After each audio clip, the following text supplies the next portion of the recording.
Bienvenidos a Entre Sombras y Sueños, donde el murmullo del viento es un augurio y las montañas guardan secretos más antiguos que el mismo tiempo. Aquí, cada hoja cae como un suspiro contenido, y el aire se espesa con un lamento ancestral que apenas se atreve a quebrarse. En los cafetales y los cañaduzales de Colombia, la leyenda de la Madremonte circula en la voz de los mayores. La describen como una guardiana de barro y musgo, con ojos llameantes y un aliento helado que arruina el amanecer. Algunos aún invocan su nombre para asustar a los niños. No te acerques al monte cuando el viento gima, porque ella sale a reclamar lo que es suyo. Pero para Juan, la historia encajaba en el bolsillo trasero de los mitos. Hombre de campo, rudo y de la antigua usanza, estaba más preocupado por la roya que carcomía sus cafetales que por fantasmas. Hasta que su ambición lo llevó al último sector virgen, al rincón que nadie osaba tocar. La tarde caía mientras Juan abría camino con el machete. Las laderas doradas por el sol retrocedían frente al verde espesor. Los guayacanes y helechos se entrelazaban tanto que ni la luz del ocaso penetraba. Allí, donde el monte empezaba, el silencio era absoluto. Con cada tajo, el machete despedazaba raíces viejas, liberando un crujido húmedo. Pero a medida que el sol se ocultaba, los grillos se silenciaron. En su lugar surgió un silbido agudo, irregular, como un aliento que se escapa por entre dos piedras. Juan se detuvo. El silbido parecía moverse a su espalda, burbujear bajo la hojarasca. Pensó en el viento, siempre había viento en la montaña. Pero aquella noche el aire estaba inmóvil, tenso como piel estirada. Regresó a su casa, dejándose arrastrar por el camino de piedra.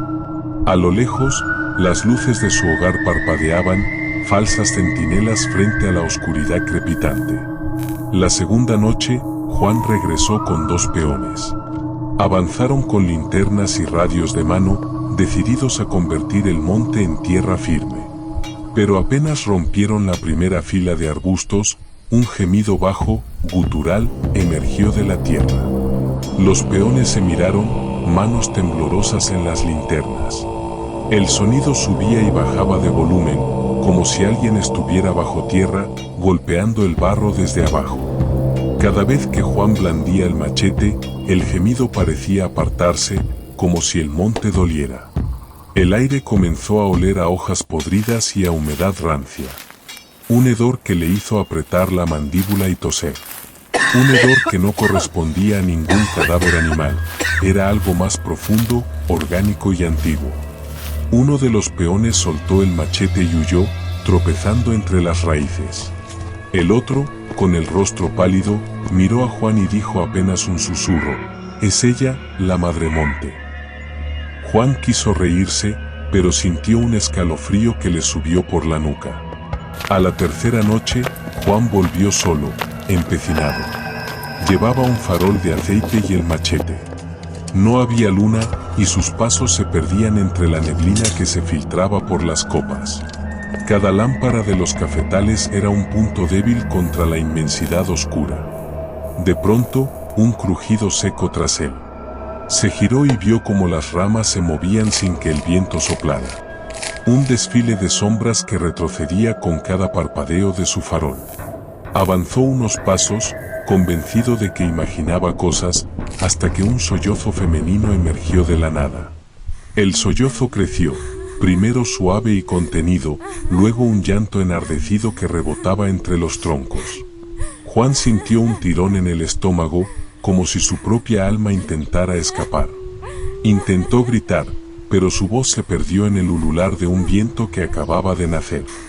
Cuando alzó el farol hacia la espesura, la vio. Alto espectro de barro cubierto de musgo y raíces. Ojos como carbones encendidos. Su boca, una grieta interminable, proyectaba un lamento tan agudo que hizo vibrar el farol en su mano. El bosque entero pareció retorcerse. Hojas y ramas temblaban como si respondieran a un latido primitivo. Juan cayó de rodillas, las manos sobre los oídos, y el farol cayó al suelo, apagándose en un siseo de aceite caliente. El miedo lo impulsó a correr, perder el farol, avanzar a tientas entre raíces afiladas. Las ramas le arañaban el rostro, un ramalazo helado le rozó la nuca.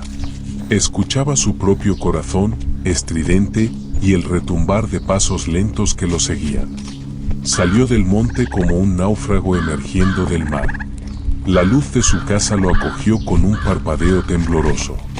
Entró y se cerró la puerta tras él, mientras su esposa lo observaba con ojos de pánico. Juan no decía palabra, el lamento aún le retumbaba en la cabeza. En la noche siguiente, el crujido en el tejado lo despertó. Parecía alguien arrastrando algo pesado, raíces y barro, sobre las tejas.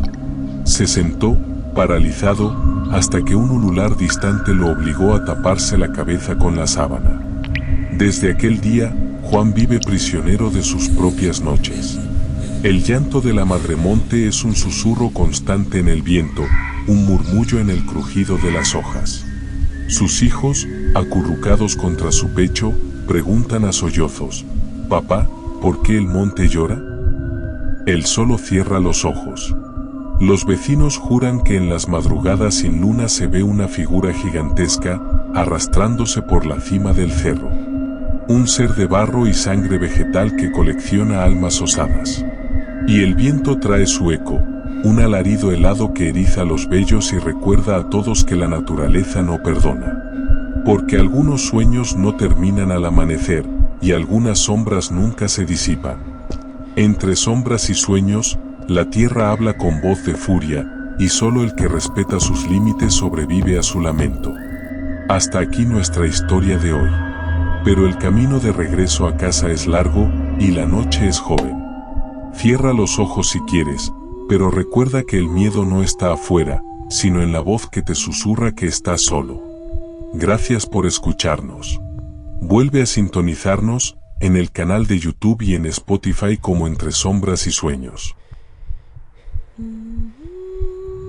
Si no logras conciliar el sueño, no olvides suscribirte, darle a la campanita y contarnos en los comentarios si alguna vez has sentido el lamento del monte.